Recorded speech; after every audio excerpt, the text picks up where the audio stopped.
Hey, Megaforce Records, what the fuck is this?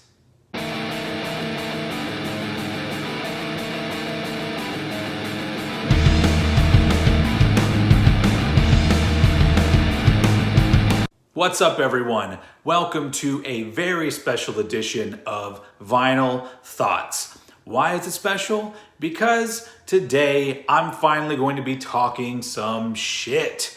For those of you who do pay attention to me via social media, Old Head Bangers Facebook group, or just watching my videos on YouTube, you know that I don't like to talk shit. I don't like to talk about things that I don't like. I believe that there's enough negativity and shit talking on the internet, and I don't need to add to that. So usually I just stick to talking about things that I love. But today's an exception, so I need all of you to allow me a few minutes of your time to complain and vent.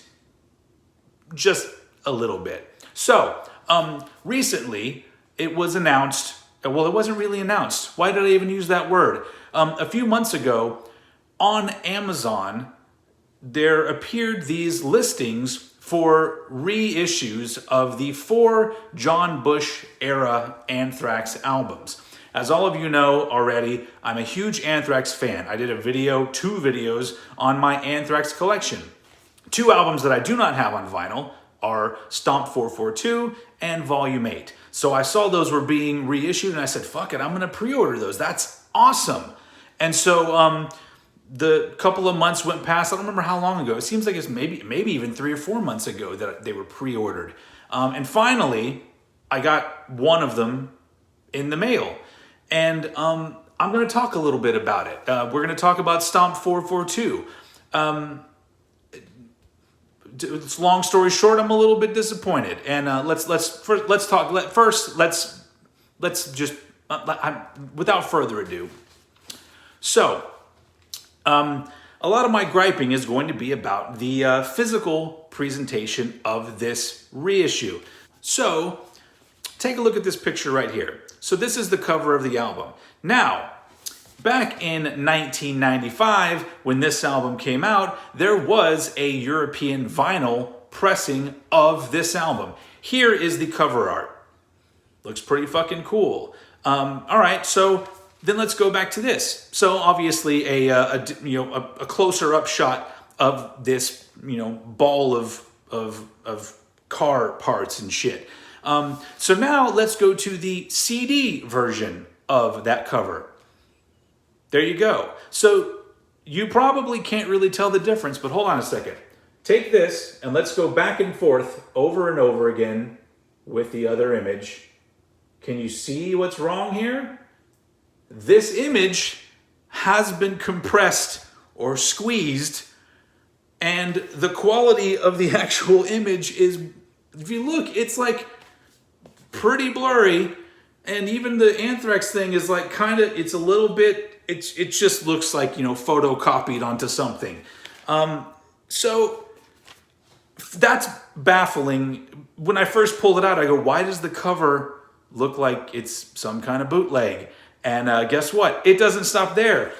So let me throw out some more pictures for you. Here's some other images of the inside insert of the vinyl version of Stomp 442.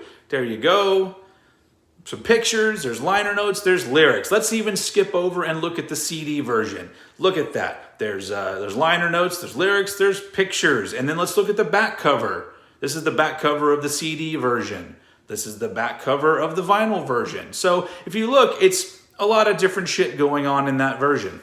Now let me bring you to this reissue. First, let's flip over to the back. It's literally a close-up picture of this. They've zoomed in on this, and then they just chose some fucking random font to write the songs in. Like the most whatever font to put the fucking song listing back there. Surely there's got to be more to it than that. Yeah, look. They fucking literally zoomed in on this, and they did like the Rorschach thing where it's backwards and forwards or whatever for a gatefold. Why is there a gatefold? I don't fucking know. So, of course, I see this and I go, that's really odd. Let me look inside for some inserts and other stuff. No, there literally are no inserts. So that means, look at the back. Look at this. There are no credits, no lyrics, no pictures, literally nothing.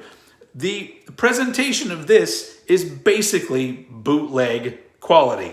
So, just so you guys can see, because, I'm sure that doesn't bother everyone that much. Then we get to the record part. And sure, the blue vinyl looks cool. Once again, it's literally just another fucking close-up of the ball on the cover of the album. So here's the thing. Here's my problem. So it's a double vinyl. Both of them are blue.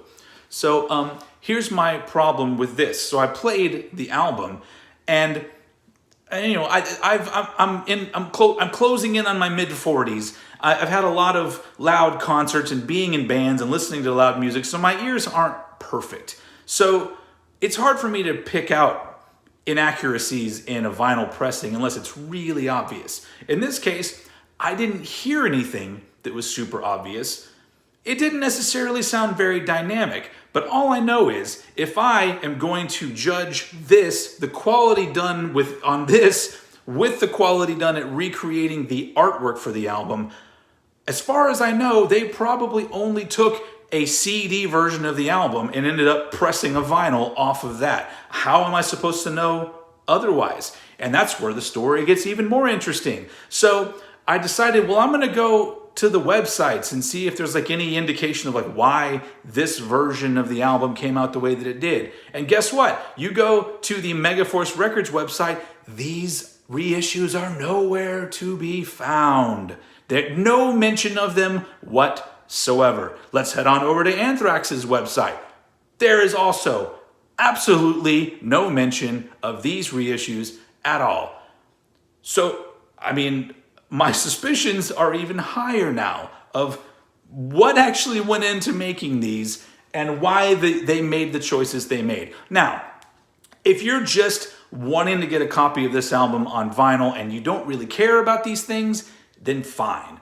Fork over your $30. Yes, it was $30 for this.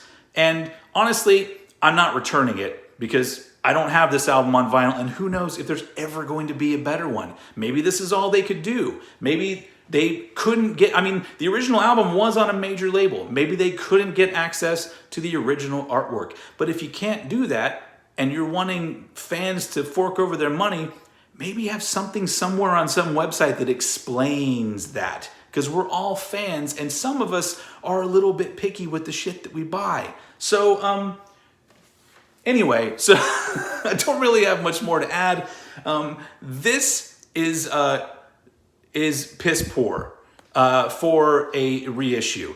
Like I said, the vinyl itself sounds fine, but maybe somebody out there that has a better ear can listen to it and let me know if there's anything glaringly wrong with it. But overall, I had to make this video because I was going to do videos for these reissues when they came in. The only other one I ordered was Stomp 442. Volume 8. And when that comes in, maybe I'll give you an update on whether that one was any better than this. Who the fuck knows? But I felt like I needed to say something because it takes a lot for me to be annoyed at something like this. So I thought it's a momentous occasion. I finally want to talk shit about something, and I'm venting to all of you out there. Feel free to put in your comments if you don't care about any of these things and you think I'm just being really picky, or if you agree. And if you got Sound of White Noise or We Come For You All, I know that Volume 8 has been postponed for another 2 or 3 weeks, which that doesn't sound like good news either. Anyway, if anyone has any information about these whatsoever, or if anyone from Megaforce or Anthrax happens to watch this video, throw us a bone, man, because we forked over the money for these things. This is a killer album. I'd like to have a killer version of it on vinyl, but this will do for now.